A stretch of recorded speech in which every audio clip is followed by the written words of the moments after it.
ಹುನಗುಂದ ಪಟ್ಟಣದಲ್ಲಿ ದಲಿತ ಸಂಘರ್ಷ ತಾಲೂಕಾ ಸಮಿತಿಯವರು ಪ್ರತಿಭಟನೆ ನಡೆಸಿ ತಹಶೀಲ್ದಾರಿಗೆ ಮನವಿ.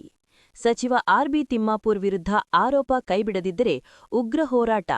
ದಲಿತ ಸಂಘರ್ಷ ಸಮಿತಿ. ನಮಸ್ಕಾರ ವೀಕ್ಷಕರೇ, ಎಸ್ಎಂ ಸುದ್ದಿ ಮಿತ್ರ ಚಾನೆಲ್ಗೆ ಸ್ವಾಗತ ಸುಸ್ವಾಗತ. ಬಾಗಲಕೋಟೆ ಜಿಲ್ಲೆಯ ಹುನಗುಂದ ತಾಲೂಕಿನಲ್ಲಿ ಅಬಕಾರಿ ಇಲಾಖೆ ಹಾಗೂ ಬಾಗಲಕೋಟೆ ಜಿಲ್ಲಾ ಉಸ್ತುವಾರಿ ಸಚಿವರಾದ ಆರ್.ಬಿ. ತಿಮ್ಮಾಪುರ್ ಅವರ ರಾಜಕೀಯ ವರ್ಚಸ್ಸು ಕುಗ್ಗಿಸಲು ಅಧಿಕಾರಿಗಳು ಹಾಗೂ ರಾಜಕೀಯ ವಿರೋಧಿಗಳು ವ್ಯವಸ್ಥಿತವಾಗಿ ಷಡ್ಯಂತ್ರ ನಡೆಸಲಾಗುತ್ತಿದೆ. ಸಚಿವರಾದ ಆರ್.ಬಿ. ತಿಮ್ಮಾಪುರ್ ಅವರಿಗೆ ವಹಿಸಿದ ಇಲಾಖೆಯ ಜವಾಬ್ದಾರಿಗಳನ್ನು ಸಮರ್ಪಕವಾಗಿ ನಿರ್ವಹಿಸುತ್ತಿದ್ದು, ಬಾಗಲಕೋಟೆ ಜಿಲ್ಲೆ ಅಭಿವೃದ್ಧಿಯ ಪಥದತ್ತ ಸಾಗಿದೆ. ಅವರ ಸಾಧನೆಯನ್ನು ಸಹಿಸದ ವಿರೋಧಿಗಳು ಸುಳ್ಳು ಆರೋಪಗಳ ಮೂಲಕ ಸಚಿವರನ್ನು ಗುರಿಯಾಗಿಸಿಕೊಂಡು ಅಬಕಾರಿ ಇಲಾಖೆ ಸುಧಾರಣೆ ಸಹಿಸದ ಪಟಬದ್ಧ ಹಿತಾಸಕ್ತಿಗಳು ರಾಜಕೀಯವಾಗಿ ಅವರ ಜನಪ್ರಿಯತೆ ಕುಗ್ಗಿಸಲು ಪಿತೂರಿ ನಡೆಸುತ್ತಿದ್ದಾರೆ ಎಂದು ದಲಿತ ಸಂಘರ್ಷ ಸಮಿತಿಯ ತಾಲೂಕಾ ಘಟಕದವರು ಪ್ರತಿಭಟನೆ ನಡೆಸಿ ತಹಶೀಲ್ದಾರ್ ಅವರಿಗೆ ಮನವಿ ಸಲ್ಲಿಸಿದರು. ಪಟ್ಟಣದ ತಾಲೂಕಾ ಆಡಳಿತ ಭವನ ಮುಂದೆ ನಡೆಸಿದ ಪ್ರತಿಭಟನೆಯಲ್ಲಿ ಸಮಿತಿ ಪ್ರಧಾನ ಕಾರ್ಯದರ್ಶಿ ನ್ಯಾಯವಾದಿ ಶಾಂತಕುಮಾರ್ ಮೂಕಿ ಮಾತನಾಡಿ, ತಿಮ್ಮಾಪುರ್ ಅವರು ರಾಜ್ಯದಲ್ಲಿ ಸಾಕಷ್ಟು ಜನಬೆಂಬಲ ಪಡೆದಿದ್ದಾರೆ. ಸಮುದಾಯದ ಏಳಿಗೆಗಾಗಿ ಶ್ರಮಿಸಿದ್ದಾರೆ.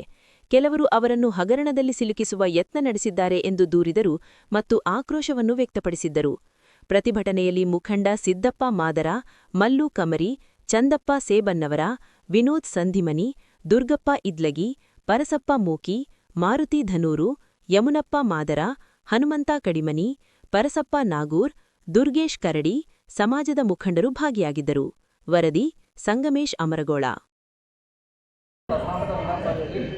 ವಿರೋಧ ಪಕ್ಷದ ನಾಯಕರು ಸನ್ಮಾನ್ಯ ಆರ್.ಬಿ. ತಿಮ್ಮಾಪುರ್ ಅವರ ವಿರುದ್ಧ ಅಬಕಾರಿ ಸಚಿವರ ವಿರುದ್ಧ ಅಹೋರಾತ್ರಿ ಧರಣಿಯಲ್ಲಿ ನಿರೂಪಣೆ ನಡೆಸಿ ಅಬಕಾರಿ ಸಚಿವರು ದುರ್ಬಲ ವರ್ಗಕ್ಕೆ ಸಂಬಂಧಿಸಿದ ದಲಿತ ಸಂಘದ ಮಾನಸಿಕ ನ್ಯೂನತೆಗೆ ಒಳಪಡಿಸಿದ ವಿನಂತಿ.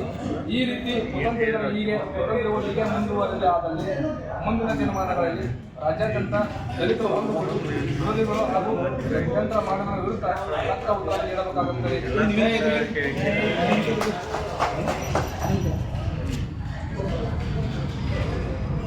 ನೋಡ್ರಿ ಮುಂದುವರಿ ಸರ್ ಇತ್ತ ನೋಡ್ರಿ